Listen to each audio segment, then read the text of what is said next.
Continuando con los misterios menores del cristianismo y de todas las otras religiones, puesto que son los mismos, en este video vamos a estudiar brevemente el concepto de la Santísima Trinidad. Como siempre, nos vamos a seguir rigiendo por un libro llamado Cristianismo Esotérico de la filósofa inglesa Anna Besant. Como ya hemos dicho, ella fue directora de la Sociedad Teosófica Internacional por más de 20 años y escribió muchísimos libros y dio muchísimas conferencias.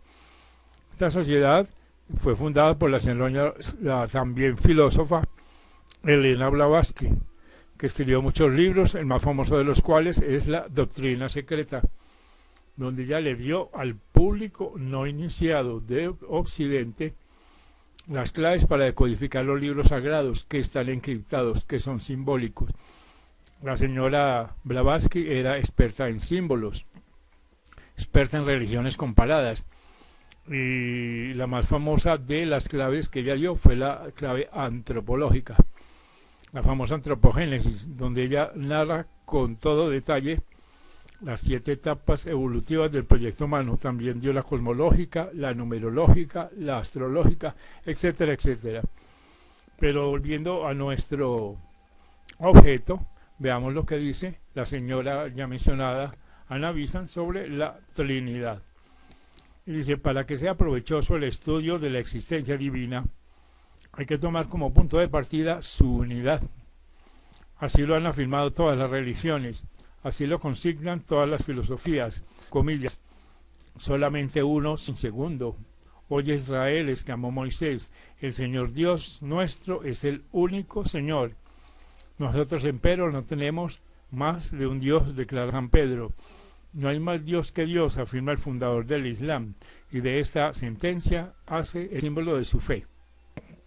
Así pues, una existencia sin límites, solo conocida de ella misma, en toda su plenitud, eternas tinieblas de las cuales nace la luz.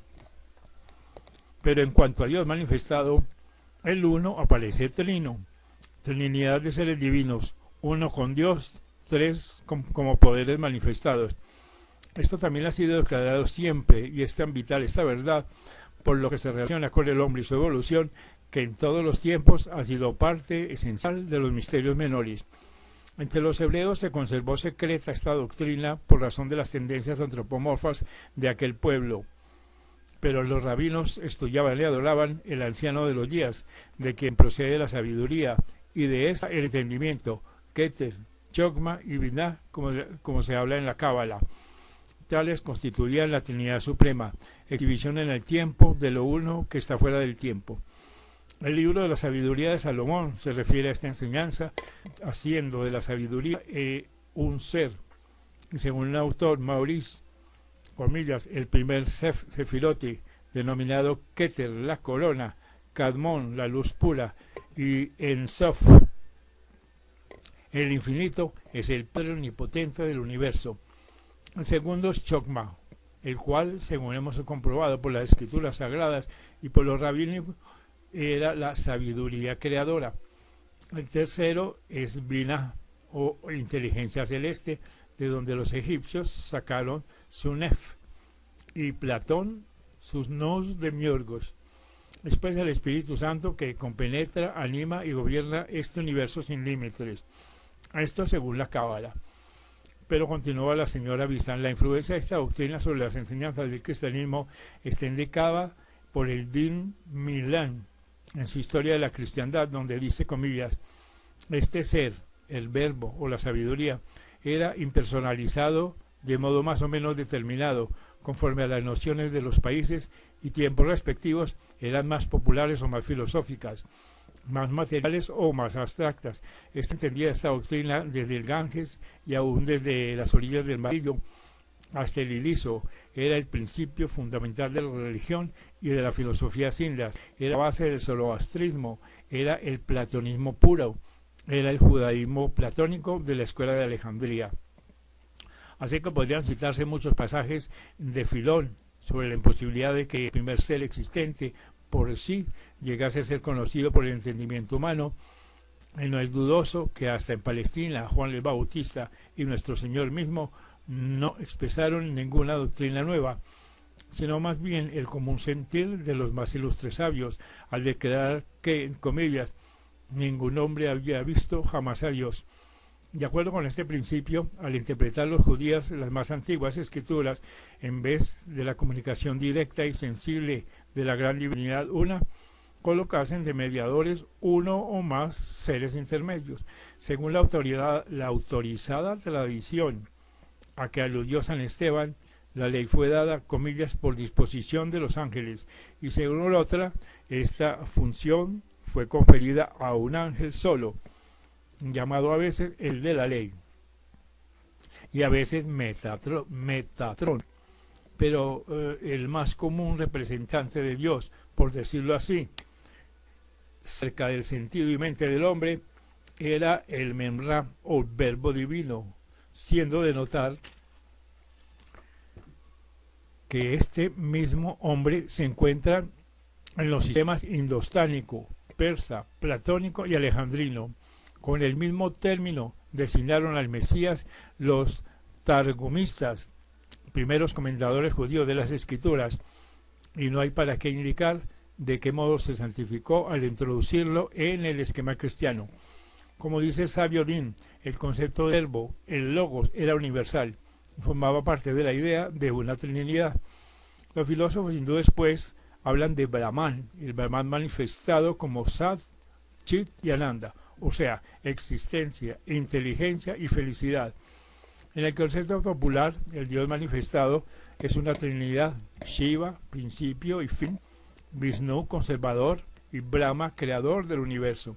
La religión mazdeísta presenta también una trinidad semejante: Ahura Mazda, el gran uno, el primero; luego los gemelos, la segunda persona dual, pues la segunda persona de la Trinidad es siempre dual, de figura en los tiempos actuales como un dios o un diablo opuestos; y la sabiduría universal, Almighty.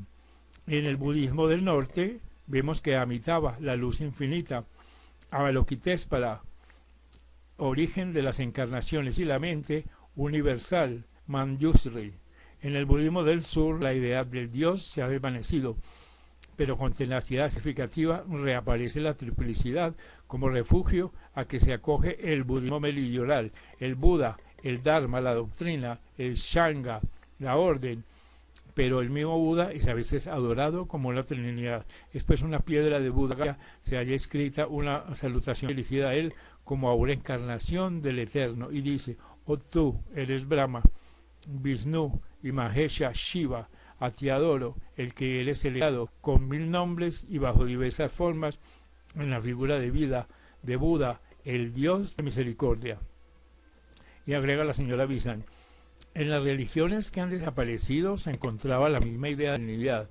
Ella dominaba todo el culto religioso de Egipto. Tenemos una inscripción jeroglífica en el Museo Británico que se remonta al reinado de Senecho en el siglo VIII antes de la era cristiana, la cual demuestra que la doctrina de la Trinidad es en la unidad, formaba ya parte de su religión. Así era la verdad vista desde una fecha mucho más antigua. Ra, Osiris y Horus formaban una trinidad cuyo culto se hallaba muy extendido. Osiris, Isis y Horus eran adorados en Abidos. Con otros nombres recibían culto en diversas ciudades, y el triángulo era el símbolo usado comúnmente para representar al Dios Trino. La idea fundamental de estas trinidades, como quiera que se las llamase, está manifiesta en un pasaje citado por Maluto, en el cual un oráculo, censurando el orgullo de Alejandro Magno, dice: primero Dios, después el Verbo, y con ellos el Espíritu. En Caldea, pues, formaban la Trinidad Suprema Anu, Ea y Bel, siendo Anu el origen del todo, es la sabiduría, y Bel el espíritu creador. Respecto a China, observa un escritor llamado Williamson, comillas: en la China antigua acostumbraban los emperadores sacrificar cada tercer año a aquel que es 1 y 3. Había una sentencia china de que Fe es una persona, pero tiene 3 formas. En el elevado sistema filosófico, conocido en China como taoísmo, figura también una trinidad. Comillas, la razón eterna produjo el uno produjo el dos, y el dos produjo el tres, y tres produjo todas las cosas. Lo cual, como Lecomte dice, comillas, parece demostrar que tenían algún conocimiento de la Trinidad. Así pues, la doctrina cristiana de la Trinidad concuerda por completo con la de las otras religiones en lo que refiere a las funciones de las tres personas divinas, debiendo advertirse que la palabra persona procede de la latina persona, o sea, máscara, lo que cubre algo, la máscara de la existencia bula, la revelación de sí mismo bajo una forma. Así que el Padre es el origen y el fin de todo, el Hijo es de naturaleza doble y es el Verbo o la sabiduría, el Espíritu Santo es la inteligencia creadora, que incubó la caótica materia primordial, la organiza en elementos adecuados para la construcción de las formas. Y continúa la señora Bizán. Esta identidad de funciones, con tal diversidad de nombres, demuestra que no se trata de una mera semejanza externa, sino de la expresión de una verdad íntima. Hay algo de que esta triplicidad es una manifestación, algo cuya huella debe encontrarse en la naturaleza y en la evolución, y que al ser reconocido haga inteligible el progreso humano. Las etapas de desarrollo de la vida. Además, en el lenguaje simbólico universal, las personas se distinguen por ciertos emblemas y por ellos pueden reconocerse bajo la diversidad de formas y de nombres.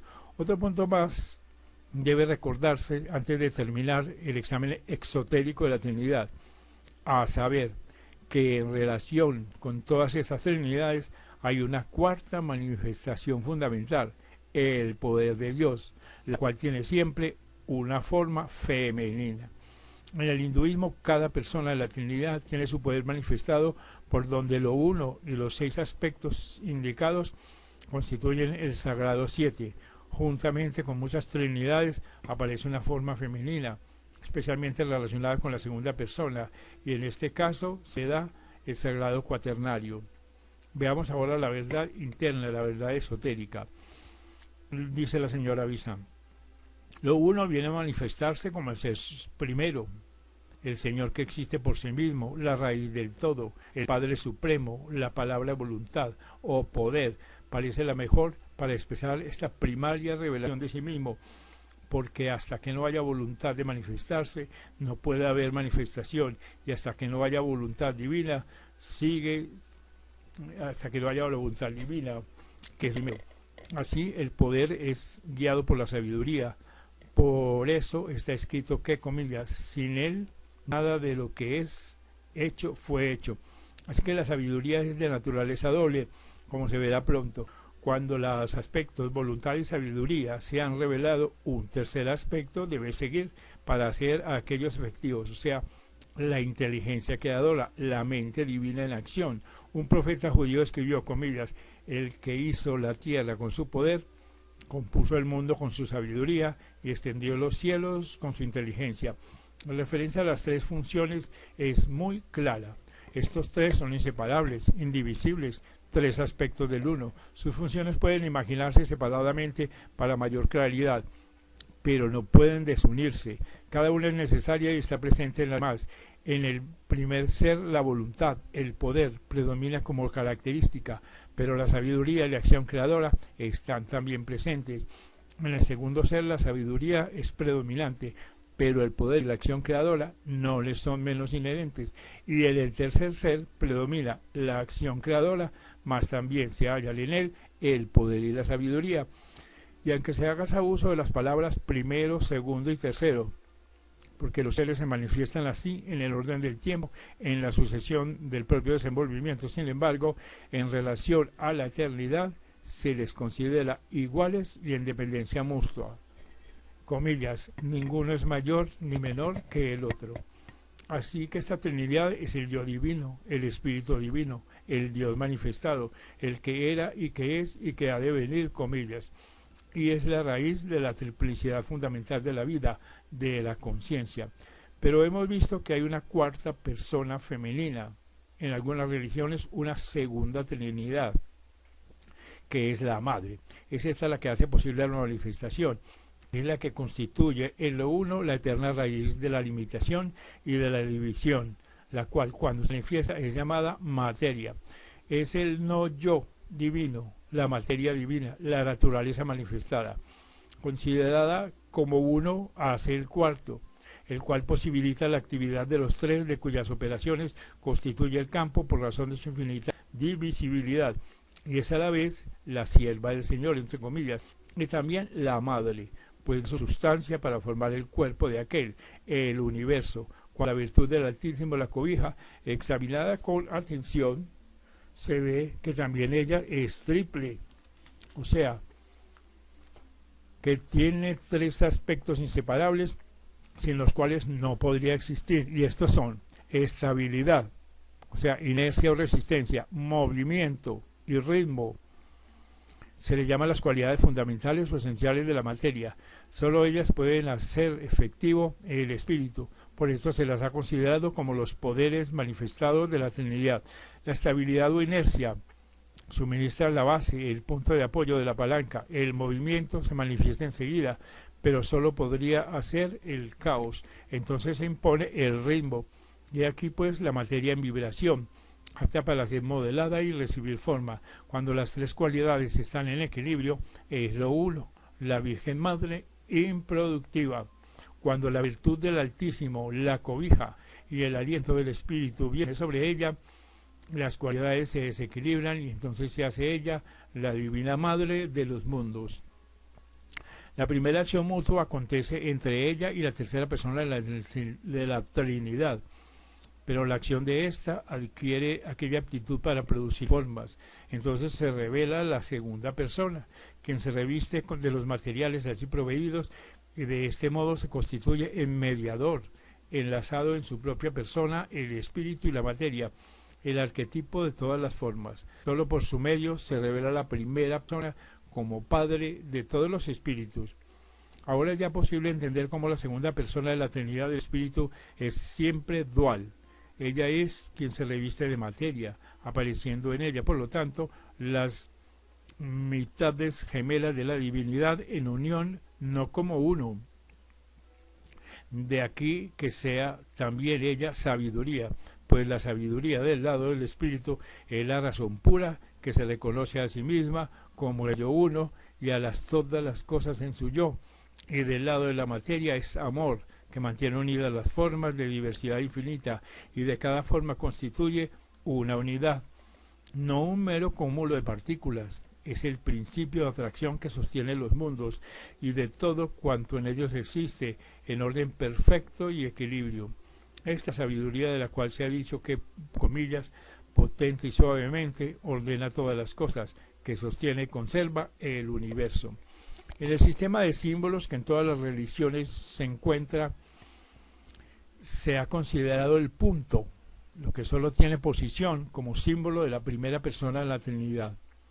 A propósito de esto, observa San Clemente de Alejandría que si sustraemos de un cuerpo sus propiedades, luego su profundidad, después su longitud y enseguida su latitud, en comillas, el punto que queda es una unidad que, por decirlo así, tiene posición.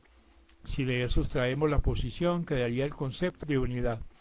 Él brilla en el fondo de las tinieblas infinitas, punto de luz, centro de un futuro universo, unidad en la cual todo existe sin separación. Así que la materia que ha de formar el universo, campo de su labor, es determinada por la vibración oscilatoria del punto en todas direcciones. Vasta esfera llamada limitada por su voluntad, por su poder. Este es el hacer, entre comillas, la tierra con su poder, que dijo Jeremías. Así el símbolo pleno es un punto dentro de una esfera, representando comúnmente por un punto dentro de un círculo. La segunda persona es representada por una línea, un diámetro de un círculo, o sea, una simple vibración completa del punto, línea que atraviesa igualmente la esfera en toda dirección. Esta línea, al dividir el círculo en dos mitades, simboliza también su dualidad, esto es, que en la segunda persona, la materia y el espíritu, que constituyen una unidad en la primera persona, son visiblemente dos, aunque unidas. La tercera persona se representa por una cruz formada de dos diámetros que se cortan en el ángulo recto dentro del círculo. O sea, la segunda línea de la cruz separa la parte superior del círculo de la inferior. Esta es la cruz griega. Cuando se representa la Trinidad como una unidad, se emplea el triángulo o bien inscrito en un círculo o bien libre.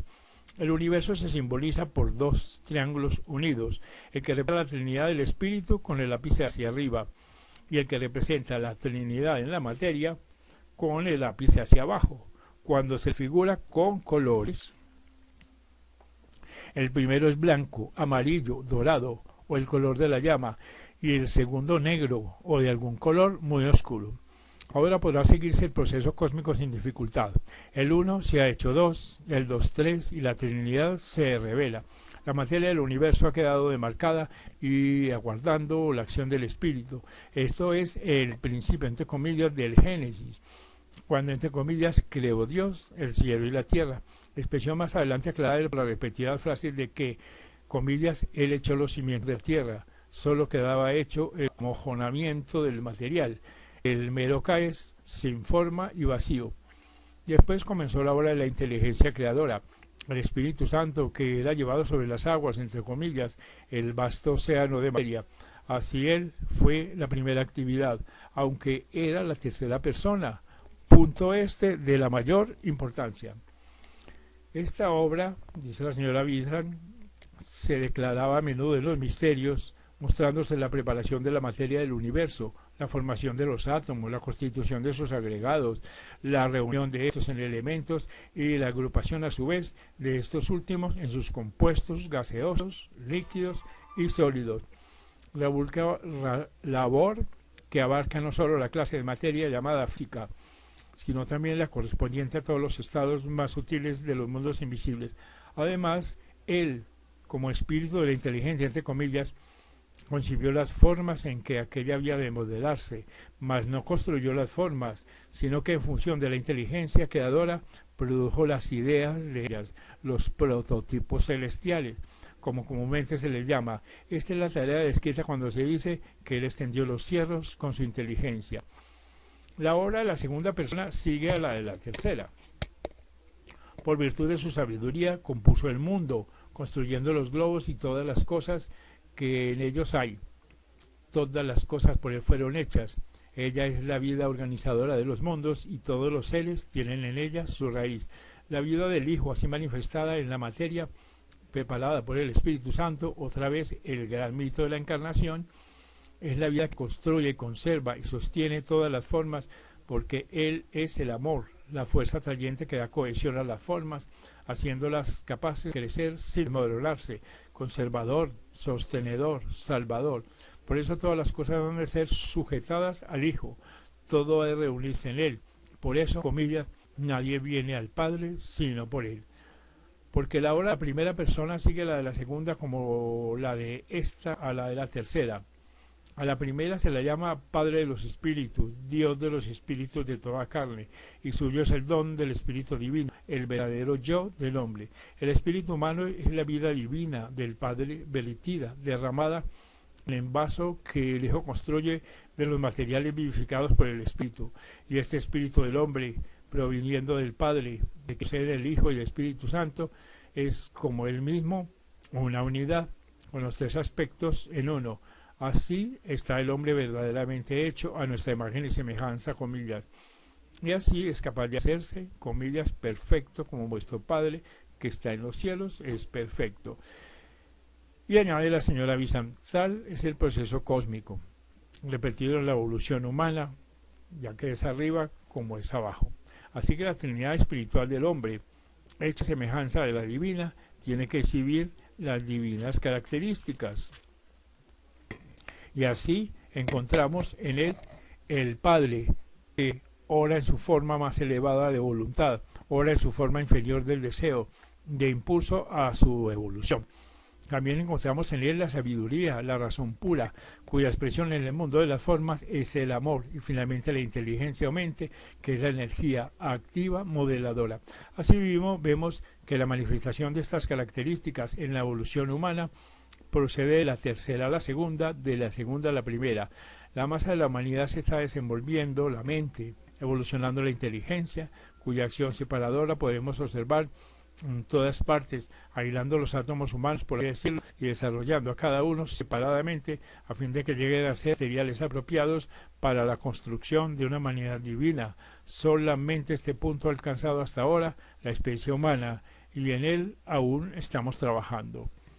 Si nos fijamos en una exigua minoría de nuestra raza, veremos cómo está despuntando en ella el segundo aspecto del espíritu divino del hombre, al cual se refiere el cristianismo al hablar del Cristo en el hombre. Su evolución se verifica, como hemos visto, después de la primera de las grandes iniciaciones, por lo que la sabiduría y el amor son los distintivos del iniciado, los cuales brillan más y más conforme se va desarrollando este aspecto del espíritu. Entonces se hace cierto una vez más que nadie viene al Padre sino por mí, pues solo cuando la vida del Hijo está tocando a plenitud puede él rogar: ahora pues, Padre, glorifique tú cerca de ti mismo con aquella gloria que tuvo cerca de ti antes que el mundo fuese. Y sube el Hijo al Padre, se hace uno con él en la gloria divina y comienza su existencia propia, la existencia inherente a su naturaleza divina, desarrollada desde la semilla a la flor, porque, comillas, como el Padre tiene vida en sí mismo, así dio también al Hijo que tuviese vida en sí mismo. Así que él convierte en Cristo vivo de conciencia en la vida de Dios, centro capaz de existir como tal, no sujeto ya a las limitaciones de su existencia primitiva, ensachándose en conciencia divina, mientras conserva toda la identidad de su vida como centro vivo de fuego dentro de la llama divina. En tal evolución entra la posibilidad de encarnaciones divinas en el porvenir, del mismo modo que una evolución idéntica en el pasado hizo posibles las divinas encarnaciones en nuestro propio mundo. Estos centros vivos no pierden su identidad ni la memoria de su pasado, ni cosa alguna de lo que han experimentado en su larga vida, y tales seres, conscientes de sí mismos, pueden surgir del seno del Padre, revelarse para ayuda de la humanidad. Han llevado en sí la unión del espíritu y la materia, dualidad de la segunda persona, por lo que las encarnaciones divinas de todas las realidades están relacionadas con la segunda persona de la Trinidad, y aquí puedan con facilidad volver a revestirse para la manifestación física y hacerse hombres de nuevo. Han conservado esta naturaleza de mediadores, constituyéndose así en el eslabón entre la Trinidad celeste y la terrestre. Entre comillas, Dios con nosotros, han sido siempre llamados. Estos seres, frutos gloriosos de anteriores universos, pueden venir al mundo actual con las perfecciones de su sabiduría y de amor divinos, con la memoria de su pasado, capaz por esta razón de perfectos ayudadores de todos los seres vivos, pues conocen todos los pasos del progreso por haberlos ellos andado, y hábiles para auxiliarlos en cualquier coyuntura, pues las han pasado todas, comillas, por cuanto él mismo padeció al ser tentado, esto de eso para socorrer también a los que son tentados. Y añade la señora Vicen: una humanidad posterior a ellos corresponde a la posibilidad de su encarnación divina. Ellos descienden después de haber subido a fin de ayudar a otros que suban a su vez. Conforme entendemos estas verdades y algo del sentido de la Trinidad arriba y abajo, lo que un tiempo era dudo e ininteligible dogma se convierte en verdad viva y vivificadora. Solo por la existencia de la Trinidad en el hombre se hace inteligible la evolución humana, dejándonos ver cómo se desenvuelve la vida de la inteligencia y luego la vida del Cristo. En este hecho está fundado el misticismo y la esperanza cierta de que conoceremos a Dios. Así lo han enseñado los sabios, y a medida que recorremos el sendero que ellos nos han mostrado, reconocemos la verdad de su testimonio. Este, pues, es un breve resumen del significado que tiene la doctrina de la Trinidad en todas las religiones.